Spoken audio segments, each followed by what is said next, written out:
बेटा ऐसा है कि आपको तारुफ लेक्चर में मैंने बताया था कि पर्चा बे हम लोग साथ लेके चलेंगे।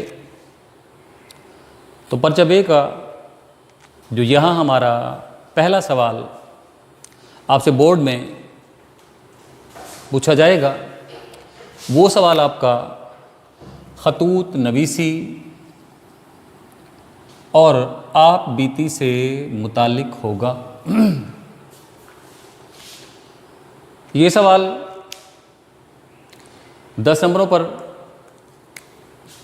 मुश्तमिल होगा आपका। ये इसके कुल आपके 10 नंबर होंगे। इसमें नंबरों की तकसीम किस तरह से होगी? पिछले साल आप लोगों ने दरख्वास्त और रसीद पढ़ी थी। जैसे दरख्वास्त में आप लोगों ने देखा था कि दरख्वास्त में नंबरों की तकसीम आपकी मुख्तलिफ थी। इसी तरह से यहाँ आपका 1 जमा 1 जमा 1 जमा 1 जमा 6 बराबर है 10 के। इसमें 4 नंबर का आपका खाका होगा और 6 नंबर का आपका नफ्स मज़मून होगा। नफ्स मज़मून 6 नंबर का। नंबरों की तकसीम बिल्कुल उसी तरह होगी जैसे दरख्वास्त या रसीद में नंबरों की तकसीम थी। मुराद ये हो गई कि ये 4 नंबर आपके हर ख़त में अल्फाज की ज़रा सी तब्दीली के साथ शामिल होते रहेंगे और ये हिस्सा हर ख़त में आपका मुख्तलिफ होता चला जाएगा। जैसे वहाँ बख़िदमत जनाब का 1 नंबर था, उन्वान का 1 नंबर था, जनाब अली का 1 नंबर था, दरख्वास्त गुज़ार का 1 नंबर था और तारीख़ तहरीर का आपका 1 नंबर था। इसी तरह यहाँ 4 नंबर आपके खाके के होंगे और 6 नंबर का आपका वो ख़त होगा जिस मौजू पर आपको ख़त लिखने को कहा जाएगा। तो बेटा ख़त में जाने से पहले हम देख लेते हैं कि ख़त के खतूत नवीसी के अज्जा कौन कौन से हैं, ताकि हम इस बात का तयन कर सकें कि नंबरों की तकसीम ख़त में किस तरह से है। यहाँ हमारे पास ख़त में जो पहला जुज़्व है, ये खतूत नवीसी के अज्जा मैंने नीचे लिखे हैं। इसमें आपका पहला जुज़्व माथा या पेशानी है। माथा या पेशानी से क्या मुराद है? इससे मुराद है मकाम रवानगी और तारीख़ तहरीर। ये आपका 1 नंबर का आपका मकाम रवानगी होगा, 1 नंबर की आपकी तारीख़ तहरीर होगी। ये आपकी माथा या पेशानी 2 नंबरों पर मुश्तमिल होगी। इसका अगला जुज़्व हमारे पास अलकाब व अदाब का है। अलकाब से मुराद मुखातिब करना है और आदाब से मुराद सलाम दुआ कहना है। ख़त में ये आपका 1 नंबर का होगा। उसके बाद आपका नफ्स मज़मून है। ये हिस्सा आपका हर ख़त में अलग होगा। इससे क्या मुराद है? इससे मुराद है कि जिस मौजू पर आपको ख़त लिखने को कहा जा रहा है, ये हिस्सा हमारा मेन हिस्सा होगा जो आपका हर ख़त में मुख्तलिफ होगा। इसके आपको 6 नंबर मिलेंगे। 6 में से 5 मिल जाएं, 4 मिल जाएं, मुमतहिन पे डिपेंड करता है। ये 4 नंबर तो आपके पक्के हैं। ऐसे कह लें ये आपके ऑब्जेक्टिव मार्क्स हैं। ये वैसे के वैसे ही आप लोगों को दिए जाएंगे। 6 नंबर का आपका ये हो गया। हमारा आखिरी हिस्सा खतूत नवीसी में इख्तिताम का है। इख्तिताम हमारा 2 हिस्सों पर मुश्तमिल होगा। पहला हिस्सा इख्तितामी कलमात का है और दूसरा हिस्सा हमारा यहाँ इख्तिताम का है। ये आपका 1 नंबर का होगा। 2 और 1 3 और 6 9 और 1 10, ये आपके बेटा नंबरों की तकसीम हो गई। एक ख़त में नंबरों की तकसीम इस तरह से आपने करनी है। अब इसका प्रैक्टिकल आपको देते हैं। ये तमाम अज्जा ख़त में किस तरह से शामिल होंगे। ये हस्बे मामूल आपका सफ़ा हो गया। जैसा कि आप लोगों को प्रेजेंटेशन भी साथ साथ सिखाई जाती है। जो मैं लाल मार्कर से लिखूँगा वो आपका मार्कर होगा, जो मैं ब्लू या ब्लैक से लिखूँगा वो आपका कलम होगा। तो पहला जुज़ हमारे पास माथा या पेशानी का है। इससे मुराद मैंने आपको बताया था कि इससे मुराद मकाम रवानगी या तारीख़ तहरीर है। मकाम रवानगी या तारीख़ तहरीर, ये सफ़े का दायां हिस्सा है, ये सफ़े का बायां हिस्सा है, ये सफ़े का वस्त है। सफ़े के दाएं हाथ पे कदर लकीर के साथ आप पहले पहल ये बताएंगे कि आप ख़त कहाँ से लिख रहे हैं। इम्तहानी मरकज़ में आप बैठे हुए हैं, वहाँ बैठ के आप ख़त लिख रहे हैं, लिहाजा मकाम रवानगी हमारा इम्तिहानी मरकज़ होगा। इसके बाद किसी किस्म की इलामत नहीं है। ये जहन में रहे कि इम्तिहानी मरकज़ के अलावा कमरा इम्तिहान या अज़ कमरा इम्तिहान आप लोग अपने ख़त में नहीं लिखेंगे। कमरा इम्तिहान भी लिखना गलत है और अज़ कमरा इम्तिहान भी लिखना गलत है। ये 2 मुख्तलिफ़ ज़ुबानों के अल्फाज हैं। कमरा अतालवी ज़बान का लफ्ज़ है और इम्तिहान अरबी ज़ुबान का लफ्ज़ है। चूँकि ये दोनों मुख्तलिफ़ ज़ुबानों का मुरक्कब हैं, इसलिए FSC लेवल पे आप ना तो कमरा इम्तिहान लिखेंगे और ना ही अज़ कमरा इम्तिहान, चूँकि ये दोनों गलत हैं। लिहाजा सफ़े के दाएं हाथ पे मकाम रवानगी लिखा हमने, इम्तिहानी मरकज़, तारीख़ तहरीर, जिस तारीख़ को ख़त लिख रहे हैं आपने ख़त लिखा, ये स्लैश डाला बीच में मैंने छोटा सा, महीने को तारीख से अलग करेंगे 2020। ये हिस्सा आपका माथा या पेशानी हुआ। वहाँ नहीं लिखना आपने, समझाने के लिए बता रहा हूँ। माथा या पेशानी, इस तरह से आपको 2 नंबर पक्के हो गए। इसके बाद ख़त में हमारा अगला हिस्सा अलकाबो आदाब का है। तो बेटा वैसे तो आप चाहें तो अलकाब कोई भी किसी भी शख्स के लिए इस्तेमाल कर सकते हैं। हमने यहाँ ख़त लिखा है। अपने वालिद को ख़त लिखकर उर्दू में नाकामी के असबाब तहरीर करें। ख़त किसके नाम है? ख़त वालिद के नाम है। अब अलकाब अलग अलग करेंगे हम बड़ों के लिए अलकाबात अलग कर लेते हैं, छोटों के लिए अलकाबात अलग कर लेते हैं। अगर आपने किसी बड़े आदमी को ख़त लिखना है, वो आपका चचा है, आपका वालिद है, आपका उस्ताद है, तो उसे आप और अलकाब में मुखातिब करेंगे। अगर आपका भाई है, आपका कोई दोस्त है, आपका कोई और रिलेटिव है, छोटा है आपसे उम्र में, आपका हम उम्र है, तो वहाँ आपके अलकाबात और होंगे। बड़ों के लिए काबिल एहतराम अब्बा जान, काबिल सद एहतराम अब्बा जान, मुकर्रम हो मोहतरम अब्बा जान लिख सकते हैं, मुकर्मी हो मोहतरमी अब्बा जान, या फिर लाइके ताज़ीम, लाइके ताज़ीम ये भी लिख सकते हैं। इसके बरक्स अगर ख़त किसी छोटे आदमी को लिखा जा रहा है जो आपसे उम्र में कम है या आपका हम उम्र है, तो वहाँ आपके अलकाब बदल जाएंगे।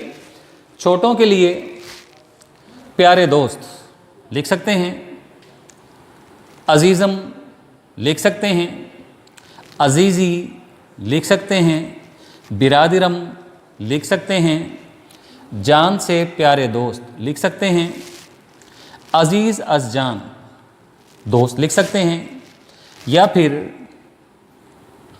दिलो जान से अजीज़, दिलो जान से अजीज़ दोस्त। तो ये बेटा अलकाबात छोटों के लिए हो गए, वो अलकाबात बड़ों के लिए थे। ये ख़त चूँकि हमारा वालिद साहब के नाम है, इसलिए हम बढ़ते हैं अलकाब व आदाब की तरफ। सफ़े के कदर वस्त में, ये सफ़े का कदर वस्त है और ये हमारा कलम है। काबिल एहतराम,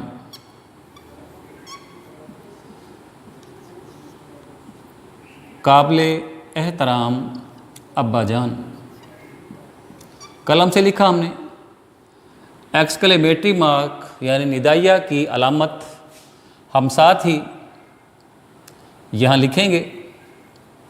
ये ख़त में हमारा अलकाब हो गया, आधे नंबर का है। इसके साथ ही दूसरा हिस्सा हमारा आदाब का है।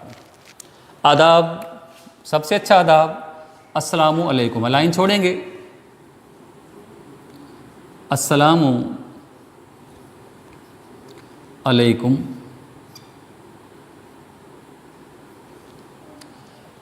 ये दोनों आपके एक नंबर के हैं, यानी अलकाब व आदाब दोनों मिलके आपका एक नंबर बनाएंगे। 2 नंबर का आपका ये हो गया, 1 नंबर का आपका ये हो गया। ये आपके 3 नंबर मुकम्मल हुए। यहाँ तक हम लोग आ गए। इसके बाद हमारे पास नफ्से मज़मून है, वो मौजू, वो उन्वान जिस पर आपको ख़त लिखने को कहा जा रहा है। आप तफसील के साथ उस पर बहस करेंगे। यहाँ से हम अपनी बात शुरू करेंगे। उम्मीद है मैं खैरियत से हूँ, उम्मीद करता हूँ आप भी बफ़ज़ल ताला खैरियत से होंगे। या नाकामी के असबाब हैं तो ख़त में तमहीदी कलमात, इस हिस्से में 2, 3, 4 सतूर में आप पहल तमहीदी कलमात लिख लेंगे।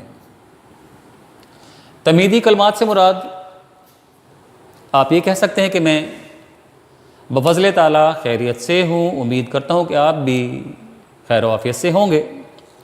ये लिखना ना चाहें तो उर्दू में नाकामी के असबाब का चूँकि ख़त है, नाकामी से मुताल्लिक़ 2-4 सतूर आप आगाज़ में लिख सकते हैं।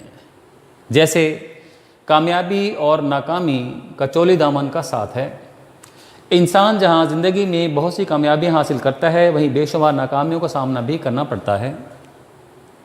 प्यारे अब्बा जान, ये लिखने के बाद आप एक बार नए सिरे से अब्बा जान को फिर मार्कर से मुखातिब करेंगे। प्यारे अब्बा जान, अब आप निचली सतर में नहीं लिखेंगे, बल्कि उसी सतर में से बात शुरू करेंगे। प्यारे अब्बा जान, हमने फिर मुखातिब किया। कल ही मेरे सहमाही इम्तिहान का नतीजा निकला या शशमाही इम्तिहान का नतीजा निकला, और जहां मैंने तमाम के तमाम मज़ामीन में 90% नंबर हासिल किए, वहीं मैं उर्दू के मज़मून में बुरी तरह नाकाम हो गया हूँ। आप इसे मेरी नाअहली मत समझिएगा। ना तो मैं किस्मत को दोष देना चाहता हूँ और ना ही अपनी नाकामी को मोरिद इल्ज़ाम ठहराना चाहता हूँ। इसके कुछ असबाब हैं। मुझ पर गुस्सा होने से पहले उन असबाब को देख लीजिए, यकीन है कि आप मुझे कुछ नहीं कहेंगे। इस तरह से आप ख़त को बढ़ाते जाएंगे। हवाले के अशार हैं, ख़त में लिख सकते हैं। कुरान पाक की आयत है, ख़त में लिखी जा सकती है, रेलिवेंट हो। कोई हदीस है, रेलिवेंट है, लिखी जा सकती है। कोई शेर है, रेलिवेंट है, लिखा जा सकता है। आपके ख़त की तवालत 2 से 2.5 सफ़ात होनी चाहिए। ये आपका एक सफ़ा हुआ, ये आपका दूसरा सफ़ा हुआ। इसे अगर आप यहाँ ख़त्म कर सकते हैं तो ख़त्म कर दें। अगर आप मज़ीद भी कुछ अच्छा लिखना चाहते हैं, मज़ीद आगे जाना चाहते हैं, तो आप इसमें थोड़ा सा मज़ीद आगे भी जा सकते हैं। तो 2 से 2.5 सफ़ात हवाले के साथ साथ ख़त्म करते हैं इसको हम। नफ्से मज़मून होगी हमारा ये। यहीं से आप बात करनी शुरू करेंगे। ये आप फ़र्ज़ करें कि आप ख़त को तूल देते आते हैं और यहाँ आके आपने 2 या 2.5 सफ़ात मुकम्मल कर लिए। अभी मैंने आपको बताया ये हिस्सा हमारा तमाम खतूत में अलग अलग होगा। ये किससे मुतालिक होगा? ये हमारा उस उन्वान से मुतालिक होगा जिस उन्वान पर आपको ख़त लिखने को कहा गया। 2.5 सफ़ात, 2 सफ़ात हवाला जात के साथ आपने मुकम्मल कर लिए। अब बढ़ते हैं आगे इख्तिताम की तरफ। इख्तिताम के हमारे 2 हिस्से हैं। पहला हिस्सा हमारा इख्तितामी कलमात का है। आप एकदम से ख़त को ख़त्म नहीं करेंगे। आप अपना असल मुद्दा अपने वालिद को, अगर वालिद का नाम ख़त है तो लिखेंगे। मुद्दा लिखने के बाद जब आप अपनी बात मुकम्मल कर चुके होंगे, इख्तिताम की तरफ आएंगे, तो इख्तिताम में घर में ये इख्तितामी कलमात हैं। घर में छोटों को प्यार,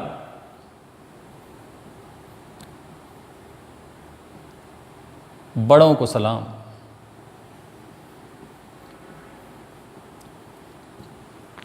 सफ़े के कदरे वस्त में आप इख्तितामी कलमात लिखेंगे।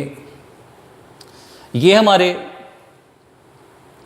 इख्तितामी कलमात हुए और इसके बाद आपका ख़त का इख्तिताम है। ख़त का इख्तिताम आप मार्कर से करेंगे। सफ़े के बाएं हाथ पे एक लकीर छोड़ के, ताकि लकीर के करीब तर आप रह सकें। वस्सलाम, एक्सक्लेमेटरी मार्क, निदाई की अलामत आपकी फिर आएगी। वस्सलाम, हम ऐसे करके सलाम करते हैं। तो जहाँ किसी को पुकारने की का तासुर दिया जाए वहाँ आप निदाइया की अलामत लगाएंगे। आपका बेटा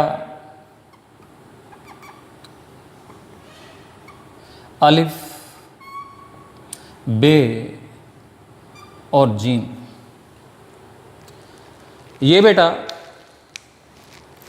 1 नंबर का आपका ये हुआ, 6 नंबर का आपका ये हुआ, 1 नंबर का आपका ये हुआ, 2 नंबर का आपका ये हुआ। इनमें से ये 2 नंबर, ये 1 नंबर और ये 1 नंबर आपका ऐसे कह लें कि मारूज़ी का नंबर है, मारूज़ी, और बाकी 6 नंबर आप लोगों के नफ्से मज़मून के हैं। इस तरह से ये आपका 10 नंबर का ख़त मुकम्मल हुआ। ये बेटा जी आपका ख़त था जिसके अगेंस्ट आपके पास आबीती का सवाल होगा। इन दोनों में क्या नहीं होगा? जैसे पिछले सालों में दरख्वास्त और रसीद दोनों ही आप लोगों ने की थी और उनमें से फिर एक चीज़ आपके पर्चे में आई थी, आती रही पूरे साल। इसी तरह यहाँ भी आपका ये सवाल 2 हिस्सों पर मुश्तमिल होगा। खतूत भी होंगी, आबीती भी होगी। मुमतहिन का जो जी चाहे वो आपको दे सकता है, वो चाहे तो आपको ख़त दे सकता है, ये चाहे तो आपको आप बीती दे सकता है। चूँकि ख़तूत ज़्यादा आते हैं और गुज़श्ता 8 सालों से 9 सालों से आप बीती आप लोगों की नहीं आई, इसलिए हमारा मेनली फ़ोकस हमारा ख़तूत की तरफ होगा। ख़तूत हमारे 2 तरह के हैं। एक हमारे निजी ख़तूत हैं, निजी या ज़ाती ख़तूत जो रिश्तेदारों को, दोस्तों को लिखे जाएंगे, और दूसरे ख़तूत हमारे एडिटर के नाम हैं, किसी अखबार के एडिटर या मुदीर के नाम ख़त। ये बेटा हम अगले लेक्चर में देखेंगे। अगले लेक्चर में जाने के लिए मुझे इजाज़त दीजिए। ज़िंदगी बख़ैर। अगले लेक्चर में आपसे फिर मिलते हैं। अल्लाह हाफ़िज़।